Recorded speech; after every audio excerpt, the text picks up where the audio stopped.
seni bergeliat, yatnya luar biasa, kepura sing mederen-mederen. Tapi yang memprihatinkan, ternyata angka bunuh diri di Bali tertinggi di Indonesia.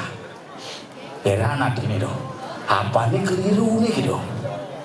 Ini orang mau bakti nak borajin mau bakti, mantra dia kayak mangku, kayak dagang di bringkit apal mantra.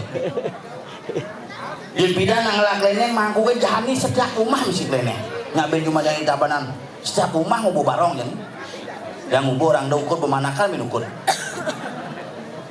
Gitu jadi pas jangan mungkin buku ini juga jatuh yang satu angket nak tidong pada yang satuang sebuah titik sosial kita bersama bahwa kita di Bali memiliki sebuah tradisi yang jelas, tetapi jangan sampai karena tradisi kita tergerus, moral kita runtuh, akhirnya mengambil jalan pintas miring dari nonton susulan politik. Mari kita pertebal iman dan takwa yang kesarang sendiri kita bertarung paksa yakin